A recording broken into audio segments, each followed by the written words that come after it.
के ऊपर इंडिया की इस नई स्टेटमेंट का, इंडियन इस जो डिफेंस पॉस्चर है, इसका क्या असर, क्या इंप्लीकेशंस हो सकती हैं, लेकिन एक ब्रेक के बाद।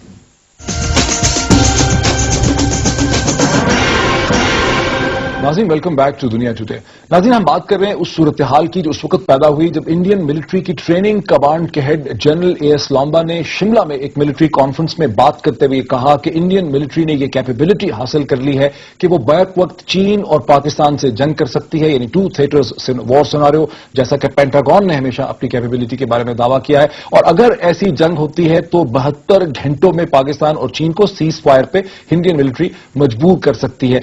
मेरे साथ इस डिस्कशन में स्टूडियोज में तशरीफ रखती हैं डॉक्टर आयशा सिद्दीका, और मुझे दिल्ली से ज्वाइन कर रहे हैं rare admiral retired Raja Menon साहब, जो कि मेंबर रह चुके हैं nuclear doctrine committee to the national security advisory board. लेकिन नाज़रीन, इससे पहले कि हम इन दोनों से बात करें, मैं आपको एक क्लिप दिखाना चाहूंगा जो हमने थोड़ी देर पहले बात की मिस मारिया सुल्तान से, जो डायरेक्टर हैं south Asian strategic stability institute की, और हमने उनसे बात की कि ये जो नई स्टेटमेंट्स हैं एएस लांबा की, जो नया डॉक्ट्राइन वो दे रहे हैं, इसका पाकिस्तान के न्यूक्लियर पोस्चर पे क्या इसके असरात हो सकते हैं। इससे पहले सुनते हैं, फिर डिस्कशन का आगाज करते हैं। इस वक्त जो हिंदुस्तान की अस्करी क़यादत है, ये जो डॉक्ट्रिन सामने लेके आ रहे हैं, ये खित्ते के लिए बहुत गैर यकीनी सूरत हाल का बायस बनेगी। इसकी बुनियादी वजह यह है कि जब आप अपनी पेशगी फोर्सेस को सरहद के इतने पास ले आते हैं कि जिसमें आपको लगता है कि किसी वक्त भी जो है हमला आपकी सरहद के ऊपर हो सकता है या आपके मुख्तलिफ शहरों में हो सकता है, तो इसका मतलब ये है कि आपको भी अपने न्यूक्लियर डॉक्ट्राइन के अंदर चेंजेस लेके आने पड़ेंगे। इस वक्त पाकिस्तान की जो न्यूक्लियर डॉक्ट्राइन है वो अगरचा फर्स्ट यूज बेस्ड है, लेकिन वो इस बात के ऊपर इन्हिसार करती है कि अगर पाकिस्तान के ऊपर हमला हुआ तो पाकिस्तान उसके जवाबी कार्रवाई में अपने पेशगी उस जवाबी कार्रवाई में एटमी जो है ताकत का इस्तेमाल करेगा। लेकिन जब आप इसको सरहद के इतने पास ले आते हैं तो आप दोनों जो सियासी क़यादत है, साथ ही साथ अस्करी क़यादत को बहुत कम टाइम देते हैं, जिसमें उनको ये फैसला करना पड़ेगा कि क्या इस हमले का मजमूई या कल्मिनेटिव इफेक्ट इतना होगा कि उनको एटमी ताकत इस्तेमाल करनी पड़ेगी या नहीं। दूसरी बात यह है कि इस वक्त खत्ते के अंदर रिसेस्ड डिटरेंस है, जिसका मतलब ये है कि दोनों जो ताकतें हैं, हिंदुस्तान या पाकिस्तान, उन्होंने अपने एटमी हथियार जो हैं उनको डिप्लॉय नहीं किया हुआ। लेकिन अगर हिंदुस्तान ये कोल्ड स्टार्ट डॉक्ट्राइन जो है इसको अमली जामा बनाने की कोशिश करेगा और साथ ही साथ इसको पाकिस्तान के ऊपर आयद करने की कोशिश करेगा, या पाकिस्तान पर आयद तो नहीं कर सकता, लेकिन अगर पाकिस्तान के खिलाफ इस्तेमाल करने की कोशिश करेगा तो पाकिस्तान को अपनी न्यूक्लियर डॉक्ट्राइन के अंदर खातर दिल्ली लेके आनी पड़ेगी। इस लिहाज से 2-3 सूरत हाल आपके सामने आ सकते हैं। एक तो ये है कि आपको रिसेस डिटरेंस से आप शायद डिप्लॉयमेंट की तरफ चले जाएं, जिसके अंदर आपको अपने एटमी हथियार जो है शायद सरहदों पे लगाने पड़े ताकि आपके पास उस एलिमेंट ऑफ सरप्राइज को आप ऑफसेट कर सकें। दूसरी बात यह है कि शायद आपको एक्सटेंडेड डिटरेंस इस्तेमाल करनी पड़ी, जिसके अंदर आप शायद इस बात की बात करें कि अगर किसी किस्म की भी पेशगी कार्रवाई हिंदुस्तान की सरहद के अंदर पाकिस्तान के खिलाफ करने की कोशिश की गई तो पाकिस्तान ये हक हासिल रखेगा कि उन तमाम सूरत हाल के जवाब एटमी ताकत के जरिए कर सके। जो दोनों सूरत हाल जो हैं खित्ते के अंदर एटमी ताकत का तवाज़ुन या एक्सीडेंटल वॉरफेयर या क्राइसिस मैनेजमेंट के लिए बहुत मेरे ख्याल से गलत हैं और ये खित्ते को बहुत ज्यादा न्यूक्लियराइज कर देंगी और इस खित्ते के अंदर एटमी जंग का खतरा जो है बढ़ जाएगा। मेरे ख्याल से ये दो बातें ऐसी हैं जो आपकी डॉक्ट्राइन के ऊपर भी इम्प्लीमेंट करेंगी और साथ ही साथ आपकी थ्रेशोल्ड के ऊपर इम्प्लीमेंट करेंगे। पाकिस्तान को अपना एटमी थ्रेशोल्ड जो है शायद दोबारा उसके ऊपर नजरसानी करनी पड़ेगी और साथ साथ इस बात का तयन करना पड़ेगा कि क्या हम अपनी डॉक्ट्राइन जो है डिफेंसिव करें या हम अपनी डॉक्ट्राइन ऑफेंस करें।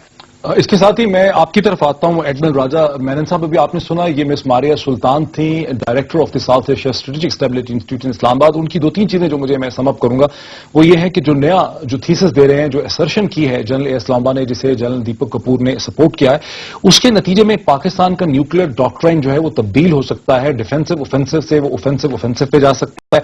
और अभी वो कहती हैं कि जो रिसेस्ड डिटरेंस है साउथ एशिया के अंदर, जिसमें हिंदुस्तान और पाकिस्तान दोनों ने ही अपने न्यूक्स को डिप्लॉय नहीं किया, ये सूरत हाल भी बदल सकती है। और आप तो एक बहुत इंपॉर्टेंट न्यूक्लियर पॉलिसी के हवाले से पार्लियामेंट्री कमेटी के मेंबर रहे हैं, उस पर आपका रोल रहा है। आप इस मौजूदा सूरत हाल को जो जनरल JS लोम्बा ने कहा है, जिसे जनरल दीपक कपूर लगता है सपोर्ट करते हैं, क्या कहेंगे आप इसमें? देखिए, पाकिस्तान और हिंदुस्तान के बीच अभी ट्रैक 2 में बातें चल रही हैं कि ओबामा की वजह से सारी दुनिया में न्यूक्लियर वेपन्स कम हो सकती है और इवेंचुअली अबॉलिश भी हो सकता है, और इसके बारे में हम भी सोचना चाहिए। तो इसी हालत में न्यूक्लियर डॉक्ट्रिन को थोड़ा और ऑफेंसिव करने का सवाल नहीं उठता है। लेकिन उसके बावजूद इसकी इंप्लीकेशंस तो होंगी ना एडमिरल साहब। ये जो कुछ जनरल JS लोम्बा ने जो स्टेटमेंट दी है, जिसे दीपक कपूर ने मतलब उन्होंने इसको सपोर्ट किया, और आप देख रहे हैं, जानते हैं कि जनरल कियानी की तरफ से भी उसका एक बड़ा रोबस्ट किस्म का रिस्पॉन्स आया, तो इससे जाहिर है एक नई सूरत हाल तो पैदा होती है। ये तो है, लेकिन जनरल दीपक कपूर का रिस्पॉन्सिबिलिटीज न्यूक्लियर वेपन्स के बारे में नहीं है। वो तो स्ट्रेटेजिक फोर्स कमांडर के नीचे है, और स्ट्रेटेजिक फोर्स कमांडर सीधा नेशनल सिक्योरिटी काउंसिल या नेशनल सिक्योरिटी एडवाइजर को रिपोर्ट करते हैं।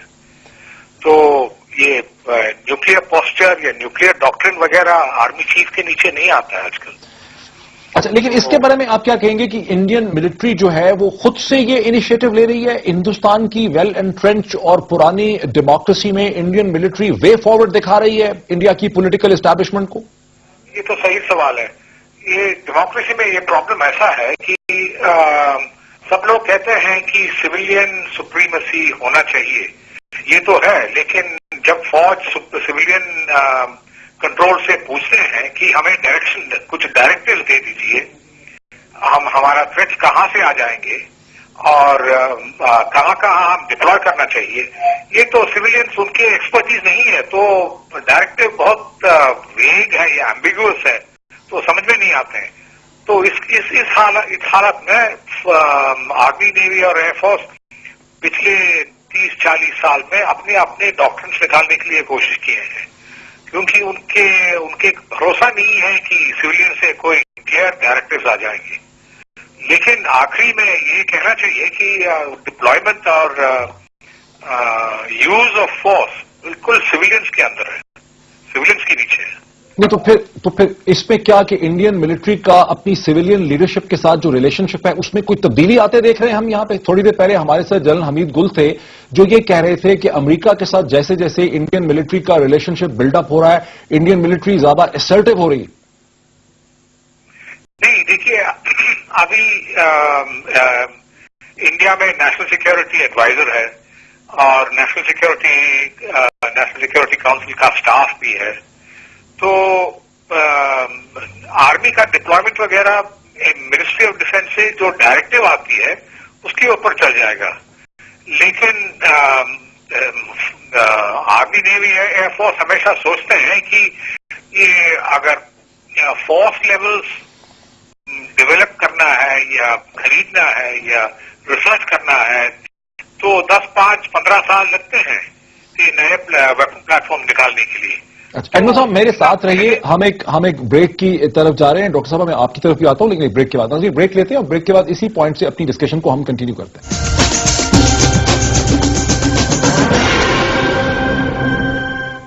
नाज़रीन, वेलकम बैक टू दुनिया टुडे। मेरे साथ स्टूडियोज में हैं डॉक्टर आयशा सदीका और मुझे दिल्ली से ज्वाइन कर रहे हैं rear admiral retired Raja Menon साहब, जो कि मेंबर रह चुके हैं nuclear doctrine committee to the National Security Advisory Board. Welcome to both of you back into discussion. Doctor साहब, आपने इससे पहले प्रोग्राम के हिस्से में भी आपने राजा मेनन साहब को भी सुना, लेकिन उससे पहले जनरल हमीद गुल भी हमारे साथ थे और उनकी एक असर्शन थी कि जैसे जैसे इंडियन मिलिट्री का रिलेशनशिप जो है वो अमेरिकन मिलिट्री के साथ बढ़ रहा है, अमेरिकन के साथ बढ़ रहा है, वैसे वैसे इंडियन मिलिट्री जो डोसाइल रही है अपने डेमोक्रेटिक सेटअप में, वो अपने आप को असर्ट करती हुई ज्यादा कॉन्फिडेंटली नजर आ रही है और अपनी पॉलिटिकल एस्टैब्लिशमेंट को वे फॉरवर्ड दिखा रही है कि ये करने का तरीका है, ये आगे जाने का तरीका। क्या कहेंगे आप? देखिए, वो तो मैंने भी अर्ज की थी कि एक सटल चेन